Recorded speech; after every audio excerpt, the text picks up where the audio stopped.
Fala galera, tudo bom? O Tio Uli aqui na área. Vamos falar hoje sobre um tema muito interessante aí para todas as pessoas que de alguma forma têm a oportunidade de decidir se elas querem alugar um imóvel ou se elas querem fazer uma compra financiada, tá?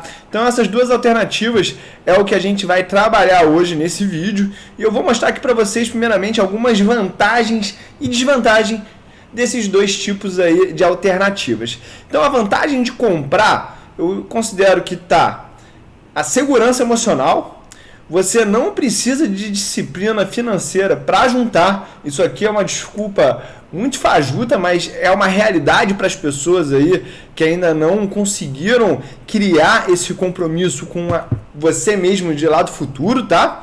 E você pode fazer qualquer alteração no imóvel. Você quer construir aqui uma lareira no meio da tua sala no Rio de Janeiro, que não tem nenhum uso? Você pode, porque o imóvel é teu. Então essa é uma vantagem. Tem muita gente que quer dar o seu toque especial onde mora. Então, apesar da brincadeira aqui, eu não relevaria esse tipo de vantagem, tá? A desvantagem na hora de comprar é o custo financeiro aí do capital investido e o risco imobiliário. Custo financeiro é porque você tem que remunerar esse capital que está preso dentro do imóvel, né? Que você está consumindo através de aluguéis, mas esse capital ele tem um custo, não se iluda que ele não existe não, tá? E o outro,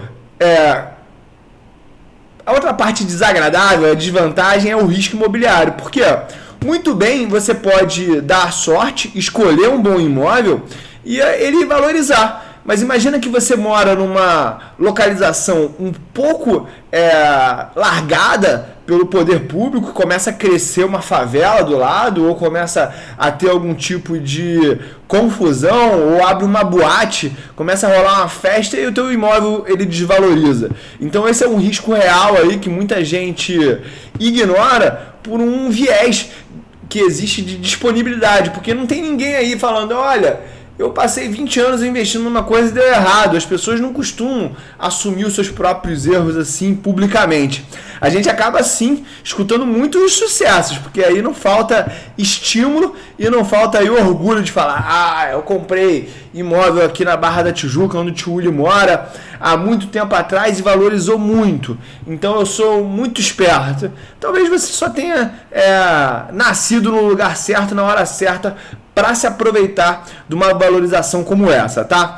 E aí, em termos de vantagens do aluguel, vou chamar a atenção aqui para a flexibilidade de mudar de casa por causa do trabalho.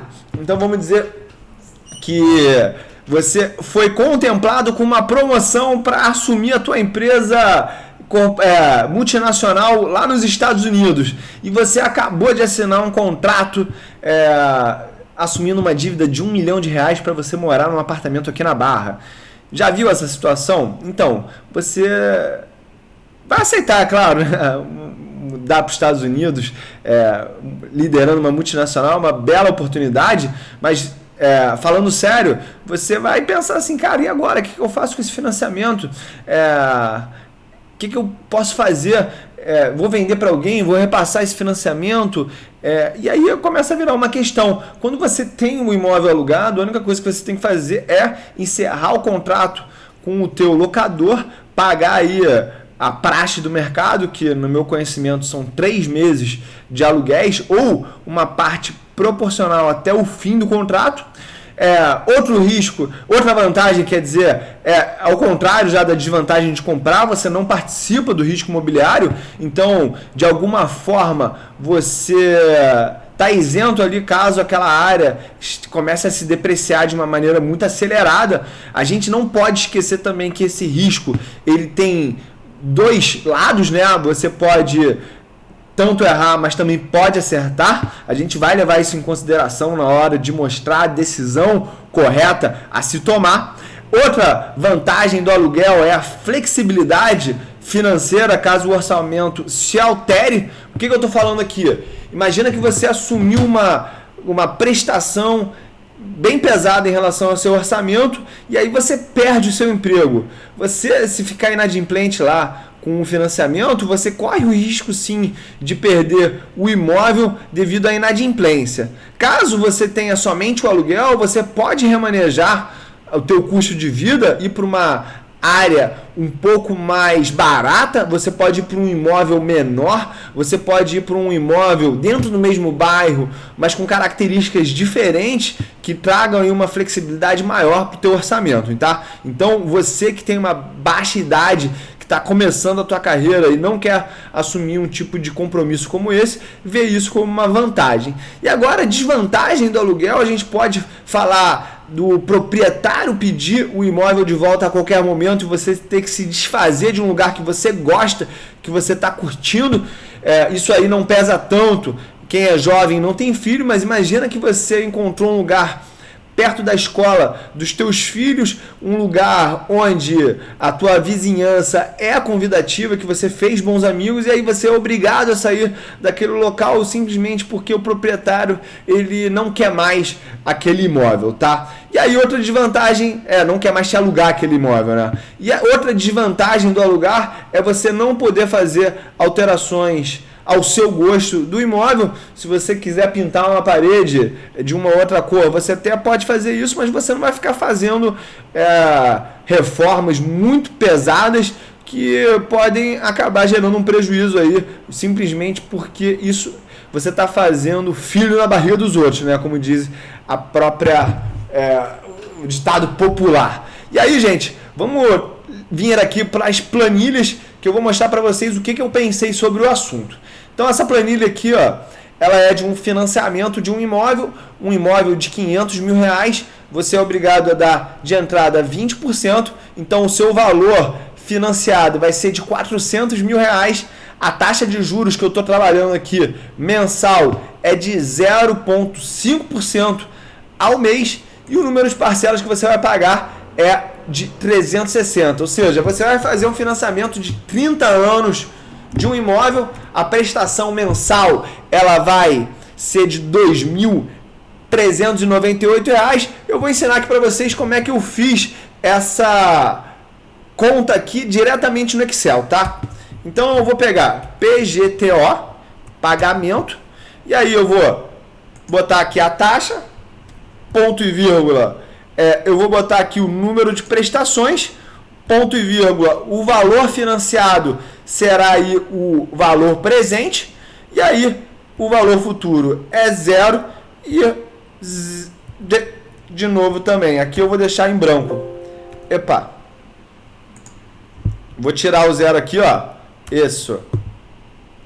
Então apareceu aí o número da prestação. Eu vou repetir de novo, PGTO, então a taxa está aqui, o número de prestações está aqui, o valor financiado é o valor presente, isso é 0, 0 de novo. Então a gente fecha aqui, a gente vê que a prestação é de R$ 2.398,20. Eu determinei aqui que eu iria fazer essa mesma tabela mostrando mês a mês aqui como é que esse compromisso ele se desenrolou. Então, de novo, isso é a mesma coisa que isso, tá? Então, a gente só vai ter o extrato mês a mês aí de como é que a gente evoluiu nisso, tá? Então, o saldo devedor aqui começa em 400 mil reais. E aí, como é que eu chego na prestação? Da mesma maneira que eu cheguei lá do outro lado, né? PGTO, G3, G4 e G5... Não, G2 com menos antes. Para esse número aqui, ó, não aparecer como uma saída de caixa. Aqui ele sai com menos porque ele é uma saída de caixa. Aqui eu só ajustei isso para ficar mais claro para vocês o valor da prestação, tá? E aí, o que mais que eu peguei? Os juros é o quanto que eu paguei. Ou seja, aqui eu estou fazendo um sistema price de amortização, que é com prestações constantes, tá? Sistema price tem prestação constante. Beleza, gente? Deixa eu botar isso aqui em amarelo, só para deixar claro para vocês. E aqui a gente vai fazer o sistema price. Então eu peguei o saldo devedor, prestação, e aí eu determinei aqui quanto que eu estou pagando de juros ao mês. É 0,5%. Então eu peguei essa célula, multipliquei por essa aqui e cheguei no valor de 2.000, tá? E aí é muito fácil. Aqui, a amortização é a diferença entre a prestação e os juros. Então, no primeiro mês, eu estou amortizando quanto desse saldo devedor de 400 mil? Eu estou amortizando apenas R$ 398, tá? E aí o meu saldo devedor vai ser justamente o saldo devedor menos a amortização. No mês seguinte, eu já tenho um saldo devedor menor, que agora é de R$ 399.601. E aí eu tenho a prestação constante. Os juros ele já vai ser em relação ao saldo devedor atualizado. E aí eu vou ter uma nova amortização. Isso aqui a gente pode pegar, colar tudo para baixo. Viu?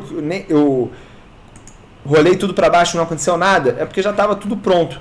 Eu travei aqui as primeiras células e vou chegar lá no final do mês 360 para a gente ver qual vai ser o saldo devedor. Então, olha só, no último mês, 360, eu tenho um saldo devedor de R$ 2.386, uma prestação de R$ 2.398, onde eu amortizei o valor devedor mais os juros. E aí o saldo devedor acaba em 0, tá?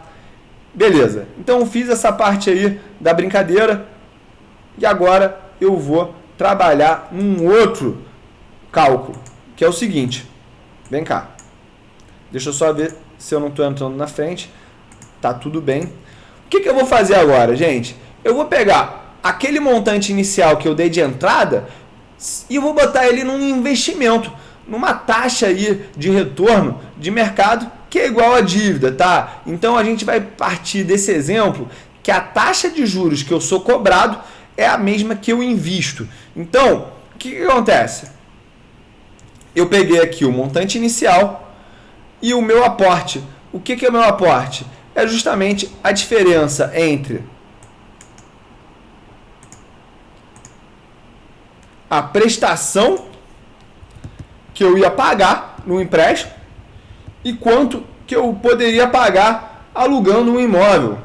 Então, o percentual aqui que eu vou botar do aporte, o que ele é? Então eu vou pagar uma prestação de R$ 2.400, que nem está aqui, R$ 2.398,20. Se eu alugasse um imóvel de R$ 500 mil aqui no Rio de Janeiro, eu ia pagar R$ 2.000 nesse mesmo imóvel de aluguel. Então, quer dizer que eu vou aportar 20% dessa diferença, que é o aporte que eu teria pagando o financiamento, 2.398, menos os 2.000 de aluguel.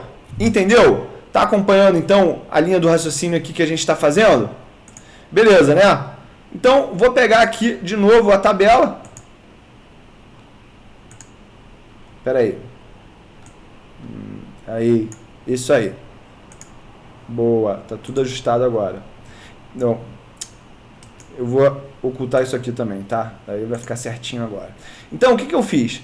Todo mês eu adicionei essa diferença entre a prestação e o aporte aí, que é um aluguel que eu vou pagar e a diferença que seria da prestação. Tá vendo aqui, ó? É 80% desse valor. Beleza? Então, no primeiro mês eu aporto os R$ 100 mil, que é a entrada do imóvel, mais essa diferença do aporte, e aí isso aí rende somado juros, né? Esses juros é de 0,5% ao mês. E aí no final eu tenho um saldo final de R$ 100.982. Lá no próximo mês eu já começo com esse novo aporte, mais a variação aí entre o que eu pagaria de prestação e o aluguel. Aí eu já tenho um valor um pouco maior. Por quê? Porque aquele saldo final do mês anterior já era maior. Então os meus 0,5% eles vão render num valor um pouco maior, tá?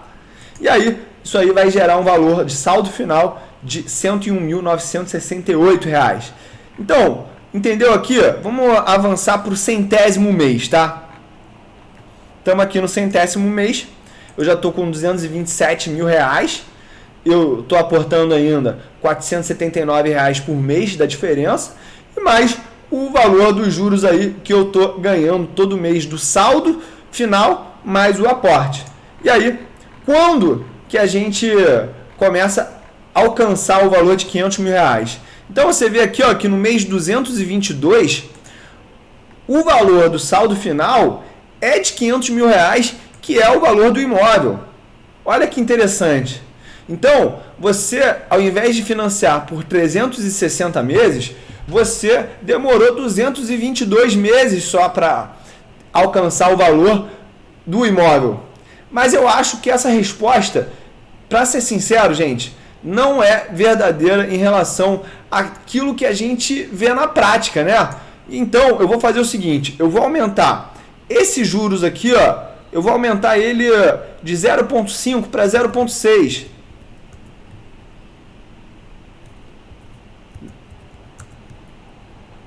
Isso, olha só. Então aquela prestação aumentou para R$ 2.700, mas eu continuo tendo um imóvel que é 80% dessa prestação, o valor do aluguel dele, tá? Então olha só, a gente na verdade chega nesse valor até antes. A gente chega nesse valor no mês 221. Beleza? Por quê? Porque quanto maior o juro, mais tempo eu levo para alcançar essa rentabilidade, tá? Vamos baixar aqui o valor do investimento também?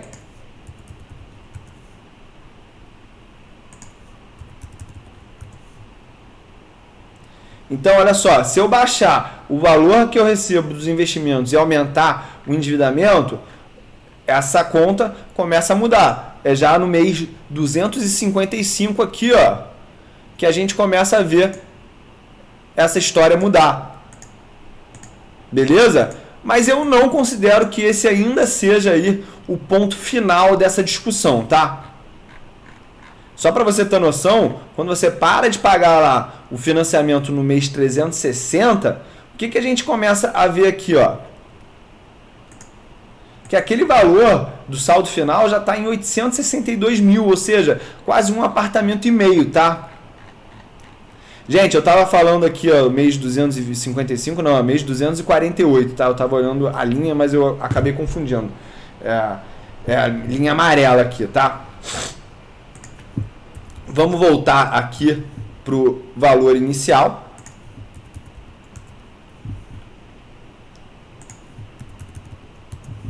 Onde os dois valores eram iguais, né?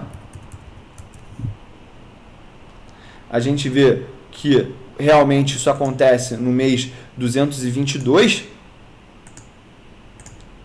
Mas eu trouxe uma outra informação que é a seguinte.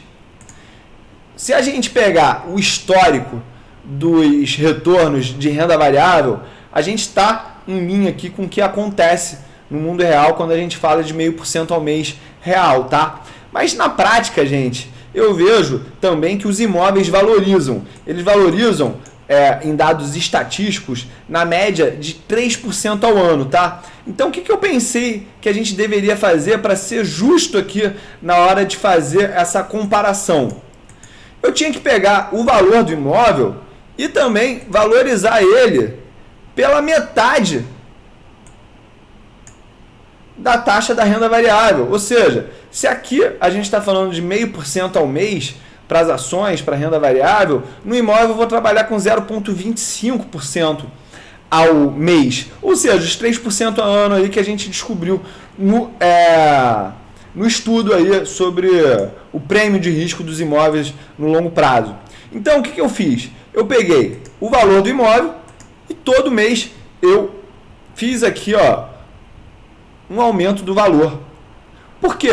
Apesar de eu estar pagando um pouco de dívida aqui, de juros, eu também estou ganhando com o imóvel. Eu não posso esquecer essa história de que eu realmente estou pagando um pouco do imóvel, tá?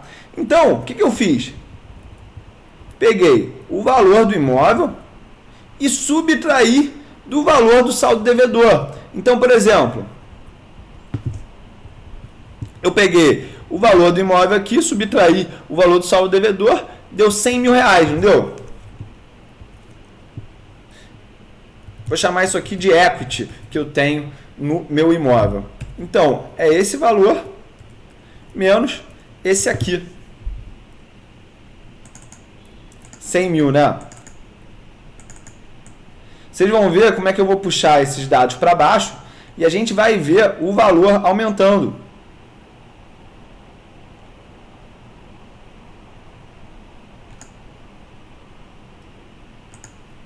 Chega no final aqui do período, eu tenho um equity de aproximadamente 1.228.000, caso o imóvel suba aí essa taxa, simplesmente porque eu paguei já o saldo devedor e o imóvel continuou acelerando aí a sua taxa de apreciação em termos nominais, tá? Então, a gente tem que encontrar, na minha opinião aqui, o valor onde o saldo final ele é, de alguma forma, menor que o equity, tá? Ou o equity menor que o saldo inicial. A gente vai descobrir tudo isso aqui nessa conta. Então, deixa eu aumentar aqui a taxa de retorno das ações, que a gente vai ver, ó, a partir do mês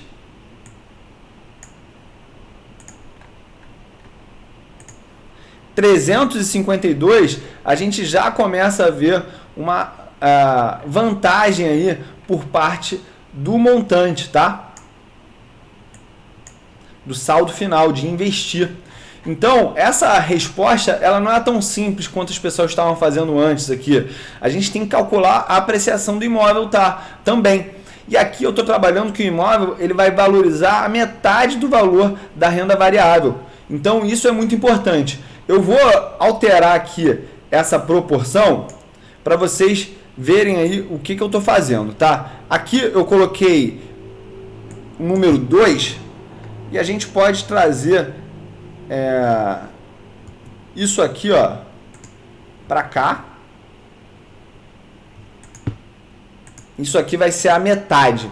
Então eu vou falar que não vai ser a metade não, vai ser 0,67%, ou seja, o imóvel ele vai valorizar um pouquinho a mais, tá? Então ele vai valorizar um pouquinho a mais, a gente vai ver se essa conta aí ela começa a se comportar de novo daquela maneira que a gente achou aí que seria justo, né? Então a gente vê que lá no mês 360, realmente essas contas se igualam. E a partir disso, a gente começa a entender aí que o imóvel ele começa a render numa velocidade menor do que o valor investido, tá? Mas até o mês 360 essa conta está equiparada. Então a gente tem que entender qual que é a velocidade de rendimento do imóvel, da renda variável, do custo desse financiamento também, tá? A gente não pode se enganar nisso. Eu acho que a gente pode botar aqui, ó, 0,7. Esse imóvel aqui que ele vai acelerar o seu rendimento em 2/3 do valor aí, peraí, metade aqui, vamos voltar no exercício inicial, que ele vai valorizar a metade da renda variável, ele vai ter um comportamento e a gente tem que determinar se a localização do nosso imóvel, se a nossa cidade, se ela está respeitando isso ou não. Olha só, quando eu pego a metade da velocidade aí da renda variável, no mês 274, a gente já começa a ver aí uma vantagem por parte de investir na renda variável, tá? Então a gente tem que levar em consideração todas essas premissas na hora de tomar essa decisão. A planilha está pronta aqui, eu vou deixar para todos os meus alunos poderem brincar como eles quiserem, e eu espero aí que vocês tenham pelo menos entendido a lógica por trás do que você tem que levar em consideração na hora de comprar ou alugar um imóvel. Então, basicamente, os números são você saber o custo desse financiamento, qual é realisticamente o retorno que você vai ter com os seus investimentos em renda variável e também entender qual que será o retorno aí dos imóveis ou do imóvel que você vai comprar. Lembrando, negócio de imóvel é muito específico, não tem média que nem as ações. Então, brigue por qualquer desconto e por qualquer preço que você possa ter na aquisição do teu imóvel, caso você decida aí financiar o mesmo, tá, gente? Então, deixa teu feedback aí se você entendeu esse vídeo, se você entendeu a lógica, e é só o começo. Não esquece de dar um joinha nesse vídeo e seguir o canal caso você ainda não esteja inscrito. Um beijo grande e é só o começo.